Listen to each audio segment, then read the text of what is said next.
everyone, welcome back to part 2 of how to write your 15 AMCAS work and activities or experiences, whatever. If you haven't seen part 1, I'll link it up here in the card on one of these slides, and make sure to go check that out first before you watch this video and then come back and get the rest of these good tips.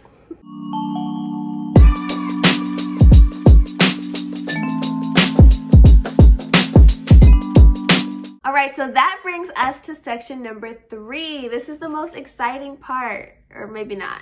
But anyway, now it's time to choose your 3 most meaningful experiences. So for me, that was my study abroad experience, my experience with one of the physicians that I shadowed, and one of my research experiences. So how do you decide what your most meaningful experiences are? Well, these are going to be your favorite experiences, literally. What did you have the most fun doing? What did you learn and grow the most from? If someone in an interview asked you about one of your experiences, which one can you say blah, blah, blah, blah, blah, blah, and just go on and on and on and on and on about? That's the one you choose. These are really important because you need to be able to convincingly convey how they made you want to be a doctor or confirmed your decision to want to be a doctor. So for your most meaningful experiences, you'll still have your 700 character blurb, but then you get an additional 1,325 characters to go into more detail. And with these 1,325 characters, that's where you want to tell a little bit more of a story. If you remember earlier, I said, this is not your personal statement, this is not a creative writing piece, blah, blah, blah. Now you can get a little more creative. You want to tell a story that conveys why you want to pursue medicine or why this experience was special and a catalyst in your journey to medicine.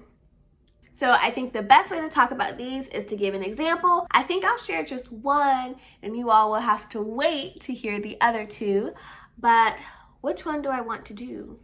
So I did the Atlantis program in the summer of 2019. I went to Athens, Greece for 3 weeks. I shadowed physicians there and it was an amazing experience. I talked about how this taught me about teamwork in healthcare in my little blurb, my little 700 character blurb.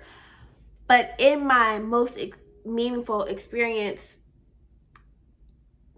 paragraph, blurb, section, part, there, I talked about what it meant to me personally. So as you can see, I lead off with it was invaluable to me in many ways.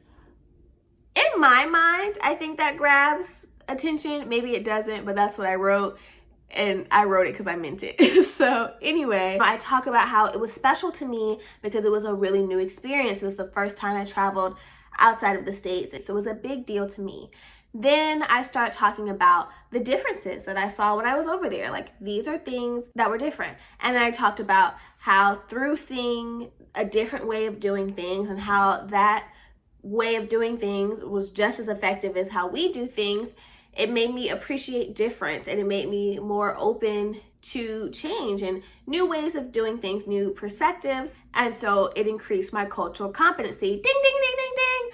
I hope you caught it. Okay, so did you catch it? It increased my cultural competency. So my 700 character blurb, I'm talking about how it taught me teamwork. That's one of the core competencies. In my most meaningful experience section, I'm talking about how it taught me cultural competencies. That's the second one of the 15 competencies, and saying competencies twice confused me. So yeah, but that's something that's really important to note. You don't want to just repeat yourself. Don't say the same thing that you said in your little 700 character blurb. Now, it's okay to go into more detail about what you talked about. You don't have to do what I did and just switch it up completely. You don't have to do that. I could have went into more detail about teamwork. I could have told a story about how one day, I was shadowing while they were doing rounds and somehow I got involved or I don't know. I'm not good at making up stories on the spot. But the point is, you don't have to do it the way I did it. I just took it as an opportunity to kill 2 birds with 1 stone.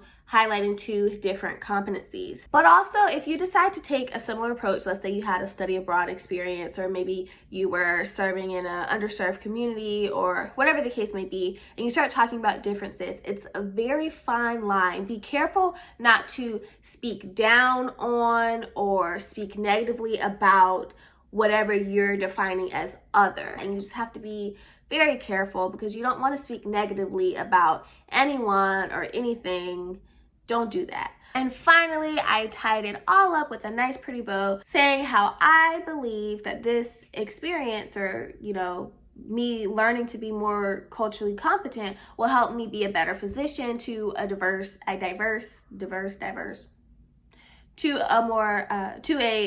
group of patients. So wonderful. All right, since you're still here, make sure to like, comment, and subscribe.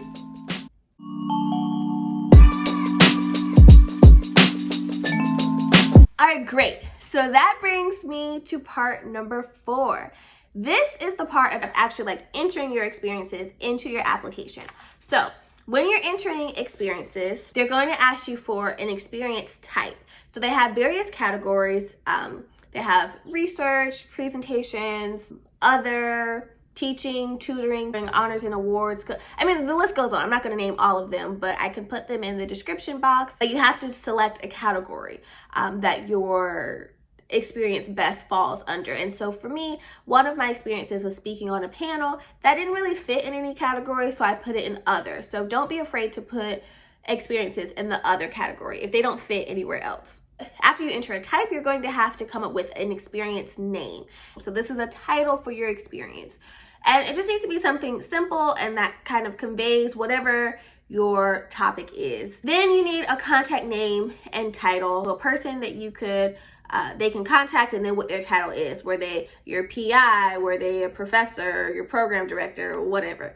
This isn't so important. It's not like they're going to like go and like call. So if you don't know if the number you have is still working, or it doesn't matter. Like, for example, the company that I work for, where I teach my students English online, they don't have a phone number. We communicate virtually through email and this special portal that we have. Anyway, the point is, I didn't have a phone number. So what did I do? I said 1111111. You know, and so it's not a big deal. If you don't have a phone number, that's okay. If you don't have an email, that's okay. You need to have either or. You can't not have an email and not have a phone number, but don't stress out about the contact information too much. But, you know, just find someone that you can put there for the contact name, contact email, and the contact phone number. You're also going to need to put the organization name, so whether that's your university title, the title of the hospital that you volunteered at, or whatever the case may be, you're going to need an organization name. You're also going to need to know the location where you did whatever you did, so you know your location. You're also going to need to have your dates, so when did this experience happen? If it was just one day, you can put the start and end dates the same. This is really important. Your experience needs to stop before medical school starts. You want to make sure that none of your experiences overlap with the start of medical school, even if in reality they will. Like, in all honesty, I'll probably still be teaching my students online when I start medical school. However, I had my experience stop in May 2020. So I stopped all of my experiences the month that the AMCAS application opened, so May 2020. All right, and that's that. So you have your contact information, location of wherever the experience happened, you have the title or the name of your experience, and you have the category that it falls under.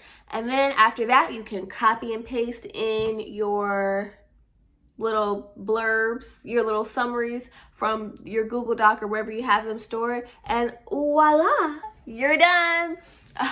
That's all there is to it. So I hope that was helpful to all of you writing your experiences. Start out by just looking at or writing out everything that you've done in undergrad. Pick out the ones that you think you could talk about the most or meant the most to you. Match those to the 15 competencies. Write out some bullets for the 15 experiences that you choose. Make a summary for each of those 15 experiences. edit those down to 700 characters, look at those experiences and say, hey, which of these meant the most to me and were most influential in my journey to medicine and my desire to want to become a physician? Choose those 3 as your most meaningful experiences and use those to tell a story about the kind of physician you want to be and how those experiences showed you or confirmed your desire to want to be a physician, that illuminated to you what kind of physician you want to be. The ones that were special, show them why it's special, show them why those experiences make you special, and voila, you've written your 15 experiences. All right, so that concludes this video. I hope you all found it helpful. I'm sorry if it was a little long.